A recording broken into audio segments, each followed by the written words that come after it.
Hey, welcome to episode 703 of the Sales Podcast. Today we have Jermaine Cheatham.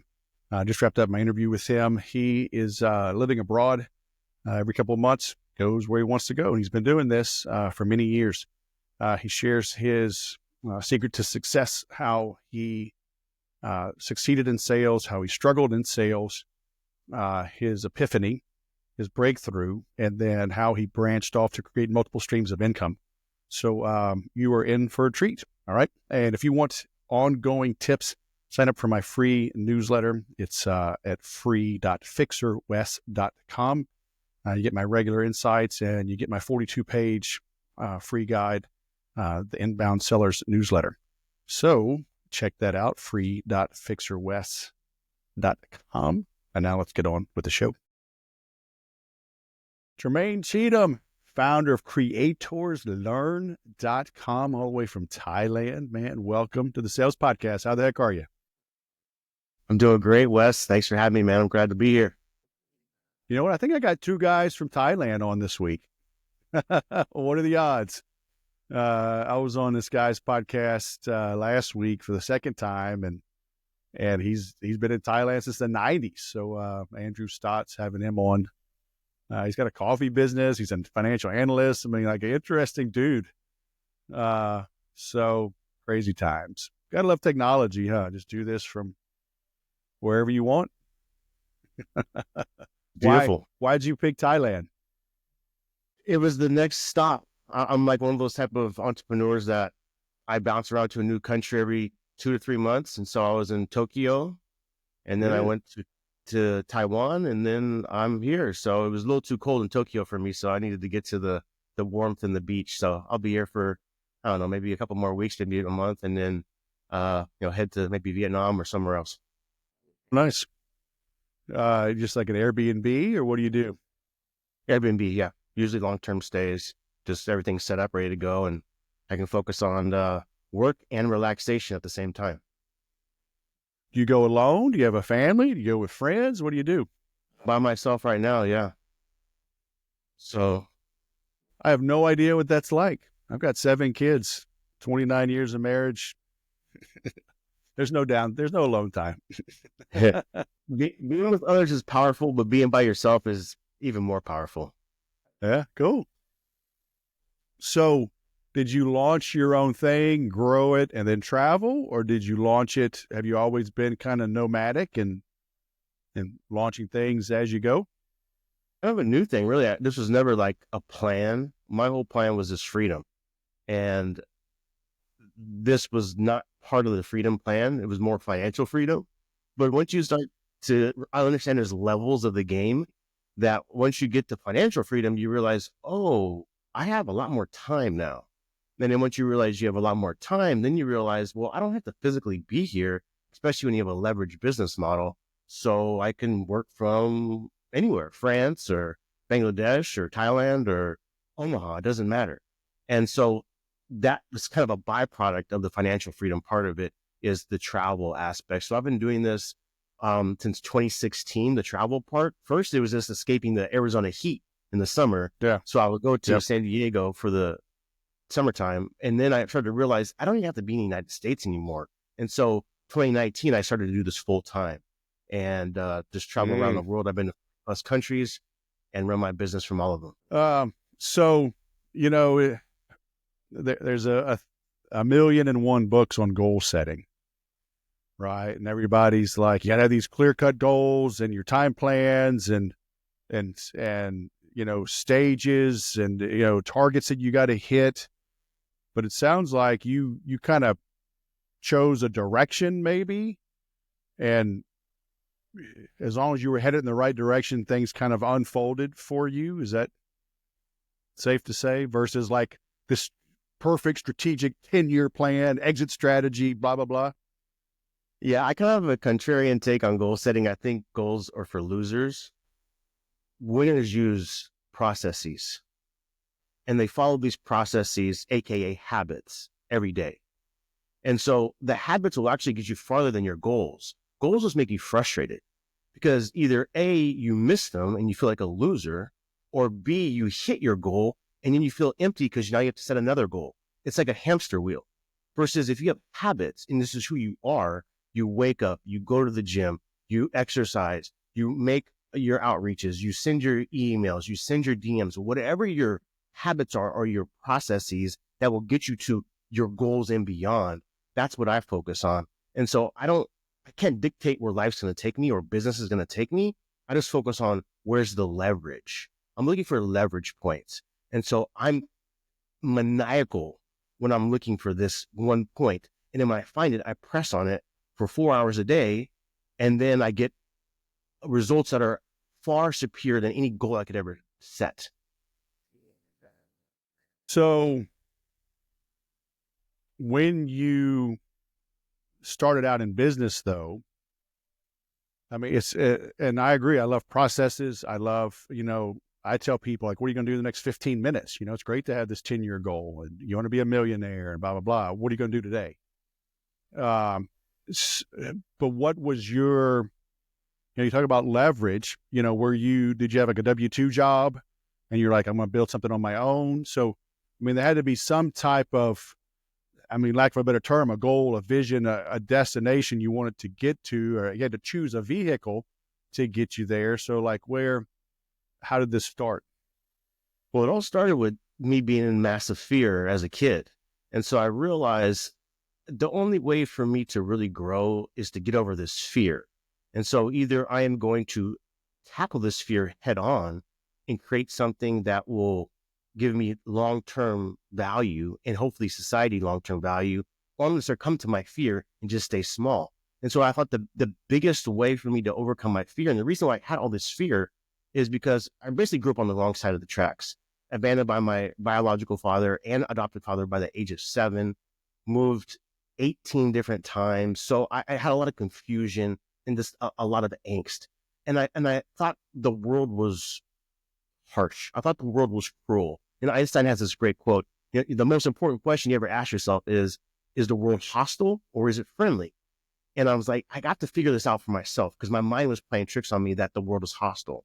And I figured the best way to find out if the world is truly hostile and people are truly as evil and crazy as they seem is to go into sales, because sales is going to test you and you're going to learn a whole lot about other people, about yourself. And is it true that you're not lovable, you're not likable, people won't respect you, people won't trust you? Is it true?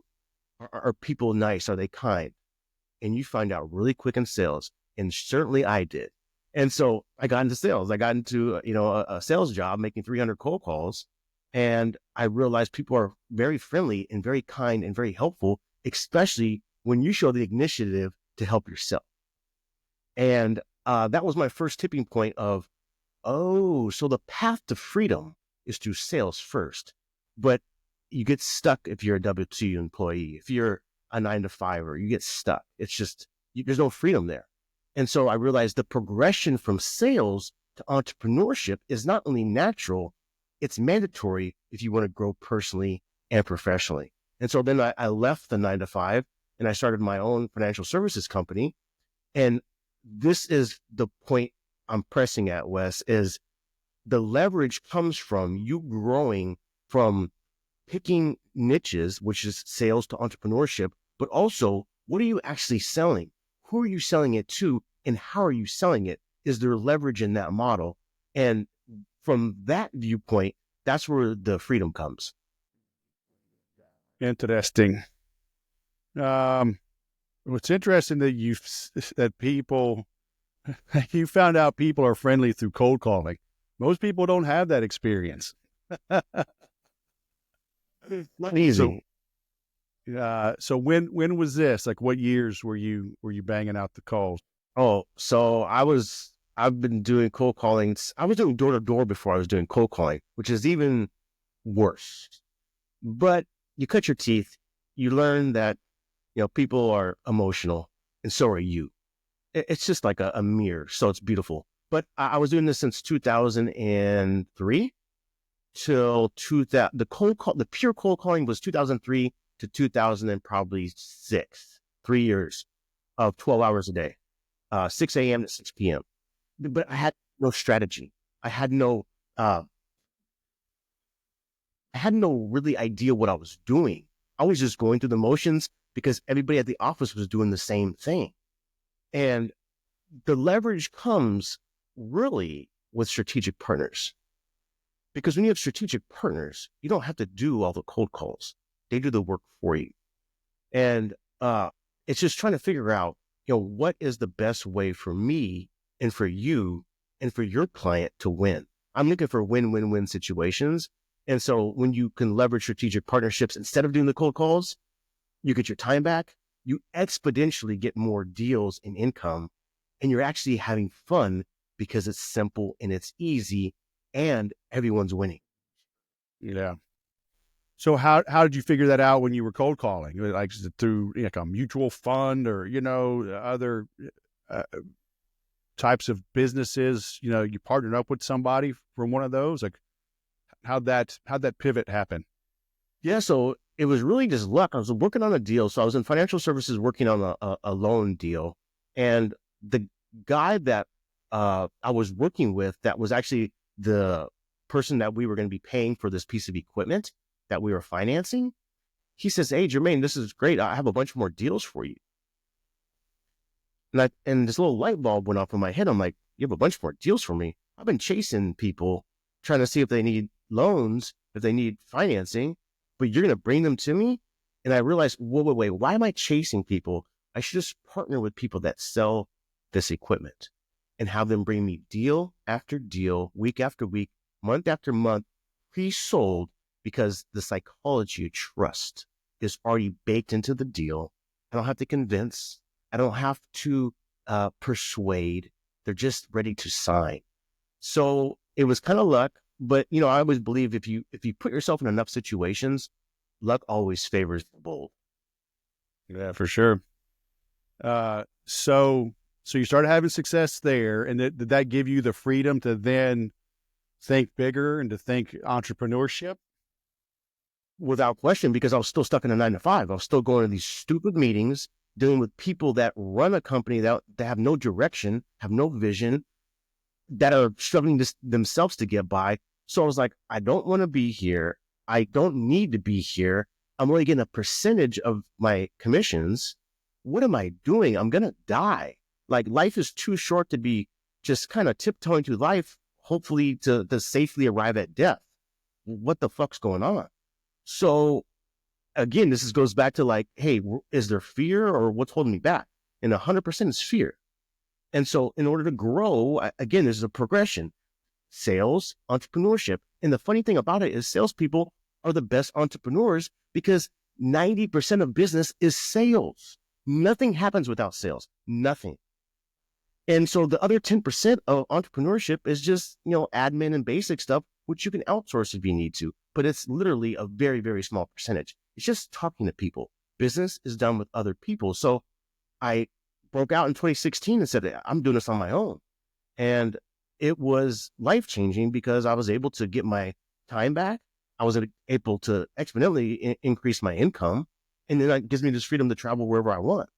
So it's just a leverage point that people are underutilizing because they're making entrepreneurship seem difficult, complex, expensive, risky. It's not. If you pick the right thing to sell, the right way to sell it, and the right people to sell it to. So what were you doing between 06 and 2016? Were you always in the financial space? I've always been in the financial space. But before 2016, I was working for a company. And it's tough because when you're making really good money and you have a lot of autonomy because they know they don't want to fuck with the producers. So it's hard to be comfortable making great money with a lot of freedom, but no, it's not right for you to actually leave. It's easy to leave and become an entrepreneur or make a change in your life if you're diagnosed with cancer or if you're fired or if there's a layoff or if you're divorced or whatever. But when things are honky-dory and smooth as could be, it's hard to say, fuck that. I'm ready to try something new. But I had to do it. I couldn't sleep anymore. I couldn't look at myself in the mirror. It was just like, are you going to be strong or are you going to be weak? Yeah.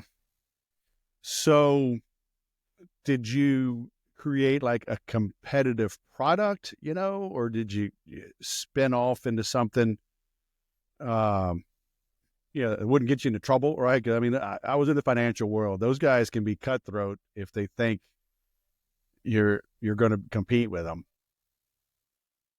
Yeah, that was part of the resistance for me leaving. It's the same product, and they came after me. But the thing I knew is, and the reason it took me a long time to leave, because I don't know if you've experienced this, Wes, but the corporate machine makes you want to feel like you can't do this on your own. You need us. You have to have us to do these things. And I just didn't believe it. I knew there was ways for me to do this on my own, because this is not rocket science. This is just having relationships with a couple people, a few key strategic partners. And so when I left, they came after me. And, but that was what it was. I had this mentality of, no matter what happens, I'll be okay. And no matter what happens, I'm going to do this and it's going to work out. And, it's just kind of most of business and sales is a mindset. It really is. And a reframe. If you can reframe your life and your situations from like a cosmic perspective, you realize you're just spinning around a little fucking rock in the middle of nowhere. And you are worried about a lawyer or money or what are you complaining about? Live your life, try your best, and let bygones be bygones. And that was the mentality I took when I left. So how did you launch? How did you prepare for a while, like build a website, kind of prep things, or did you just pull the plug and say, I'm not coming to work? And, because did you build kind of a runway, a ramp onto your own thing? No, not really. I really just gave them like 2 weeks, and I knew. So here's what I did do. I did put a date on the calendar. This is very important. You have to put your flag in the ground, and I put my flag in the ground. I said December, I think it was 28th, 2015. I'm leaving, end of the year, and so psychologically, that last year I was there, or whatever, 6 months I was there. I remember thinking to myself, yeah, this is happening. Like every day I would think about that date, and I knew it was happening. But I really didn't plan anything as far as websites, because to be honest with you, websites don't matter. Business cards don't matter. Your phone system doesn't matter. Your CRM doesn't matter. Only thing that matters is you talking to other humans that can either buy your product or send you people that can buy your product or service. That's it. And so I'm about simplicity and I'm about leverage. And so I didn't worry about any of that. I just worried about, let me leave on the best terms possible, because I knew there might be some issues with them coming after me, since I'm going to be a competitor now. But, like I said, it is what it is. How hard did they come after you? They came after me pretty hard. But I think with me putting that date on the calendar and me taking those, whatever it was, 6-8 months to really shore up my relationship with the people that would come after me, it helped. This is about strategy. Let's be real. Like, business and life is strategy. Let's just not go into things blindly and act like, oh, everyone's going to be okay and there's not going to be any problems. No. You have to plan to deal with human emotions. And so I planned accordingly, and I became closer to those people than I'd ever been in my previous 10 years being there, because I knew it was important for them to know, like, and trust me even more, because this could be a problem. So, strategy is important in any aspect of life. Yeah. So, I mean, when somebody goes out on their own, I mean, you lose some resources, right? I mean, now you had relationships, which are great, but I mean, if you need access to capital, or if you need whatever, different kind of insurance, error and omissions insurance or whatever. So, how did you make that transition? Because I'm just trying to help people like that are listening that may be in the same boat. If you go out and, in construction, or, you want to be a handyman, well, I mean, you need insurance, you need certain things and access to certain things. Like a stockbroker, you may need access to whatever, a Bloomberg terminal, or some type of uh, trading account, things like that. So, did you need like a lot of assets and tools in that regard, or was it as simple as keeping the relationships and you could still broker deals, and because you were licensed, it was just move your license to yourself and get after it? Well, the great news about the niche that I'm in, which is the equipment financing niche, is it's kind of the wild, wild west. There's no regulations, there's no licenses, there's none of that. It's Oh, okay. basically you just partner with underwriters, banks, any private lenders, and you find deals. And that's really all you need. So once you have, your phone number, your website, your email address, that's, whatever's that, $100, you're ready to go. So the business is up and running within, a few hours. Nice. And it's just, just finding the right underwriters that you want to partner with. But you remember, the underwriters are looking for deals. Banks are lazy. They're not going to hunt down deals. They're looking for originators like myself that are going to go hunt these deals down for them. And so it's just a matter of realizing, keep it simple. Find the first underwriter, just one, get the first deal done, and then maybe get two, maybe three, but you don't want a bunch, because you want to be able to leverage these relationships. Imagine if you had 50 underwriters, well, then who's important? Versus if you have two or three, you're sending them the bulk of your business, obviously, probably one, and then the other one probably gets, 30%. But that means those guys and girls are going to be able to give you favors, get deals done that they would never probably look at, because they like you, they trust you, and you're doing volume with them. Again, this is about strategy and psychology. Right. Nice. So, I mean, because it is relationships, like, how are you doing it now? Do you have a team, or do you have existing relationships and it's like all can all be done via email, like asynchronously, when it's the middle of the day for you, it's midnight for them. And as long as the flow is happening and questions getting answered, you can get deals done?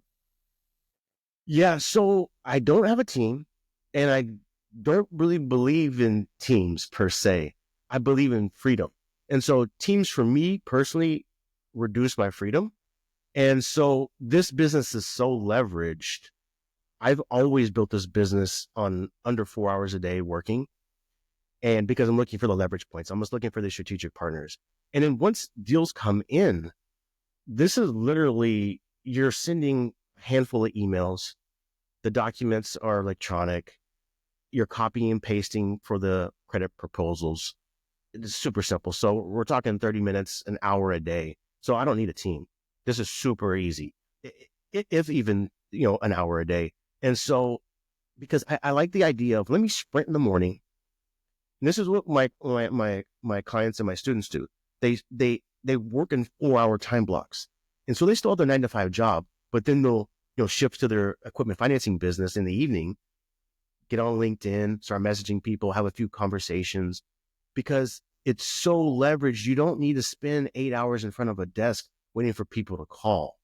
It's just a beautiful business model that allows you this flexibility to then go out and enjoy your day, go surfing, go swim in the ocean, go to the gym, go read, listen to a podcast, because it's so important to focus for a block of time very maniacally. But then when you relax the rest of the day, it allows you to process what you actually did. Was that the best way to handle that? Because you have these insights versus people just keep banging and banging and banging all day long. They don't ever have the insights because they didn't give themselves space to see the insights. Yeah. So you have two modes of income at least now. So you're still doing the financing, but now you teach others how to do it. Exactly. So the two different business models. I still have the equipment finance brokerage, and my personal niche is medical equipment. That's all I do. Probably 80% of it's medical equipment. I just like it. It's leveraged. Doctors have money. They have good credit. They don't ask questions. It's tax deductible. It's easy. But I realize there's nothing special about me. And I know there's a lot of people stuck in their 9-to-5s or even in their business model that they hate because they're working all day. There's no profit margins. Like literally, these deals are 95% profit. There's no overhead. I don't have an inventory. I don't have an office. I don't have, a bunch of technology stacks. This is simple stuff. This is email. So I teach people that you can do this. I'll teach you exactly A to Z through my SOPs. This is not finance. This is not even sales. This is just talking to other humans, asking simple questions, just like we're having here. Basic stuff. So you're in medical, so like, would you help a hospital get like a new MRI or CAT scan, something like that? Exactly. We really don't do hospital deals because hospitals don't finance, but private practices definitely do. So private clinics, ambulatory centers, so CT scanners, MRIs. When I first got into the business, I was heavy into the EMR, electronic medical record software. And the funny thing about it is it was kind of luck how this all came to fruition, because I had a family friend that referred me to a guy that did trade shows in the medical space. Because I was trying to find out, like, I can't go after these doctors one-on-one. I need to find leverage. I need to find people that sell this equipment or this software. I need to talk to them. So he referred me to this trade show in Tucson. I went to Tucson and I met this one gentleman there named Brian, and he worked for a big EMR, electronic medical record software company. And we were just chatting at the trade show, and he started sending me all of his business. And these are like $60,000, $70,000 deals. So I was putting, 10 to 20 points in each one of these deals. So you do the math there, that's, $6,000 to $12,000 each. And then he started sending me to his other sales reps that worked at the same company. And I started reaching out to those guys, and they started sending me deals. And it just snowballed where you have one relationship, Brian.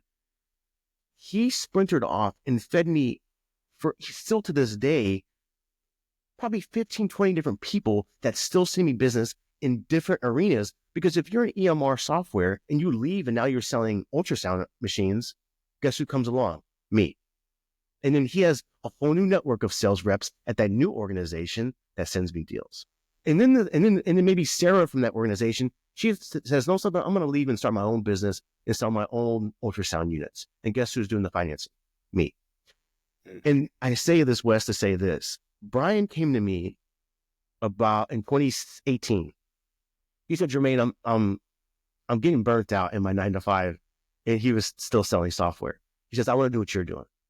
So I said, okay. So he got his website and I taught him everything he needed to know.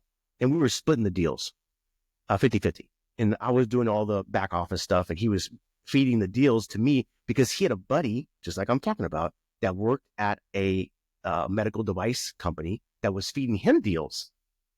So he was just using his Rolodex, people that was already in his network. Don't reinvent the wheel. This is not rocket science. So I realized, man, if Brian wants to get into this space and he's burnt out and he's in sales and he's in B2B sales, he wants more leverage and more freedom, there must be other people out there that want something like this, that have never heard of, equipment finance brokering and making this lucrative income with such a small investment. And so I was like, I need to put together something. And so I was in Europe with my mom for her 60th birthday.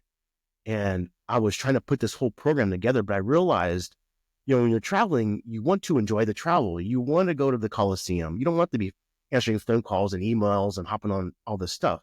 So I was like, I need to button this up to make it leveraged so I can work from anywhere, that I'm working minimal. And so I took an extra 6 weeks all throughout Europe to figure this out even more. And so when I got back, I'm like, this is going to be perfect for anyone that wants to be just like Brian was, to escape the 9 to 5, to live their life, and to really capitalize on an under the radar opportunity. That's, what, if you're in sales or you're in entrepreneurship, what is the goal? The goal is to make money as quickly as possible, period. And obviously to have an impact and help people, and also develop relationships that last forever, because these people become your friends. But at the end of the day, let's be real, make money in the least amount of time. And that's why I put together the program, the training, the coaching, because this is not rocket science. This is 5th grade math. And this is just talking to people. Nice. That's cool. So, you start putting things together. And I love your simple approach. I mean, did you keep the course simple? Like I can't imagine you bought some crazy LMS and crazy learning management system. And if I'm guessing, you kept it simple, give them what they need. I mean, do you do like weekly calls or office hours or things like to answer questions, or how'd you structure it?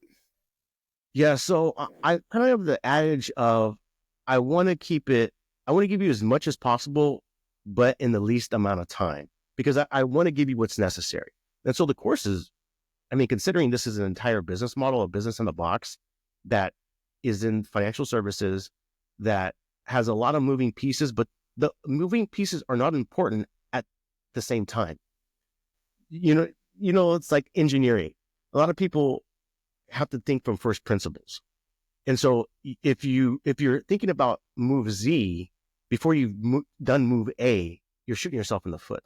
Start with A, then go to B, then go to C. So that's how the progression of the course is. You can finish the course within 5 hours, and it gives you everything you need to know. And then from there, the core of the course really is only 2 sections. One, it's mindset. This is about your vision and really what you want to create. The second part is just the nuts and bolts, the tackling and blocking of the entire business model. But that part of it is pretty easy. And so we do weekly and monthly calls, Q&As, and you have access to all the lenders. You have the access to all the scripts, all the SOPs. It's just a plug and play system. So I have a lot of people tell me they've taken a lot of courses. They've had a lot of mentorships. They have a lot of things they've bought, but they consider this like the gold standard of not only presentation, but also information without overwhelm. Nice. Now, I see on your website, do you do like a weekly webinar to answer people's questions? I usually do a monthly webinar, Q&A, and then I have a full training, a 7-day training video series that goes through a few things. One is an interesting podcast I was on that talks about the business model. I have a full in-depth training of like, what is the business? How does it work? How do you set it up? And then also I put in there the vision exercise that I have in the actual course, because it's so important. Even if you're not going to get into the space, even if you're just trying to figure out like what you want to do with your life or your current business, getting crystal clear on like where you're at, where you want to go and do not want to go is the secret sauce. Sounds like goal setting, man. No, these aren't goals. These aren't goals. This is emotion. This is not I'm going to have $1 million in the bank by 2026. This is just like, where do I really want to go? What does my life look like? This is a visceral exercise. Who do I look like? Am I strong? Am I weak? Am I connected? Am I looking people in the eye? Am I looking down? Do I start conversations? Am I timid? It's all that stuff. What am I driving? What am I eating? Who am I hanging with? What am I reading? Where am I flying? What does my car look like? Am I in first class? Am I a coach? Amen. Very cool. So, I see your next workshop. So it's coming up on the 14th. And you do those live, right? That's for people that are just curious, like trying to learn what you're offering. Exactly. Yeah. Okay.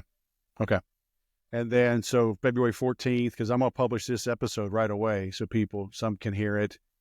And if they listen after that, just stay tuned on your site. You do that about once a month? Usually do it once a month. And then I also will have my 7-day video series they can grab. And that will probably be going free or like a low cost, like kind of an introduction to you? Oh, it's free. Right. It's free. Okay. So, and people tell me they would pay money for this vision workshop and this training because it's so in depth. Nice. I'm just telling people here's the thing I always think about, like people that sell anything. If the person that's selling you something has not done the thing and mastered it, don't fucking listen to them. And so I have no problem giving this stuff away and just telling you how it works, because I know the money's in the execution. No one's going to do it on their own. It's just the facts. So you always need someone to help you along the way, answer your questions, do the introductions. It's just how humans are. I have coaches. I've bought programs because I knew I could do it on my own, but do I want to waste all that time? I'm going to die someday. Life's short. Use leverage. Buying people's products and services and coaching is leverage. Right. Broke people don't do that. People that are wealthy, financially, spiritually, mentally, they do stuff like that. So, I don't mind giving away stuff free. Yeah. Nice. So it's creatorslearn.com, right? That's the main place you want to send people? Exactly. The reason why I came up with a name, because I've always believed in this mindset of, when I first was a kid, I was a victim. I felt like a victim because of my circumstances. But, sports, sales, entrepreneurship switched that. And I realized I'm the creator of my experience, of my business, of my income, of my freedom. And so this is this place for people that consider themselves creators and not victims to build whatever they want. Yeah. Very cool. Well, it's Tuesday morning for you? Yes, sir. It's 6:45 a.m. Sun is just coming up. Ooh, you got up early. All right. Yeah, I'm a 4:30 guy. Oh, nice. Very cool. All right, man. Well, Jermaine Cheatham, all the way from Thailand at the moment. Thanks for coming on the podcast. It's been great. Hey, thanks for having me, Wes. Great to meet you, man. Hey, man, have a good day. You too. You got to admit, he is living life on his own terms. And I appreciate his approach. I appreciate his honesty. And, that really is freedom. You see so much online, these guys with fancy cars and private jets and doing whatever. And that's cool. But, like I told him, I'm home with 7 kids, although, I only got 2 left in the home, but all of them are close. The farthest away is in San Francisco. He comes home many times a year for a week to 2 weeks at a time. My daughters are an hour away in San Diego. We see them regularly. Like I said, 2 at home, 2 are married and live within 10 minutes. 4th grandchild will come this summer. So, we get to see all of our grandkids every single week, have them over for dinner, at least on Sundays. So, how you define freedom and success is really up to you. So I hope you got something out of this. If Jermaine can help you, reach out. If I can help you, reach out. Find a mentor, find a mastermind. Do not go it alone. Like the Bible says, right? If Jesus sent them out in pairs, on purpose. The old African proverb is if you want to go fast, go alone. If you want to go far, go together. And life is a long journey. So business is a long journey. There are things you don't know. There are things you don't know you don't know. And that's where having mentors, coaches, masterminds, groups like that can help you. Okay. I've got my regular newsletter you can get for free, free.fixerwest.com. You get my 42-page report, Inbound Sellers. And then you get just a lot of tips and advice that I share freely. So if that can help you, sign up. Okay. If you want to join the inner circle, you can start for as little as $50. I make my training affordable on purpose. The one-on-one stuff can be a little pricey. I get it. But the group stuff, you get me, right? I don't outsource that to someone. I lead the calls. I answer the questions in the group. So I don't know anybody with my experience offering access at that price. So take me up on it while it's still that price before I get mean or greedy or cold-hearted or whatever.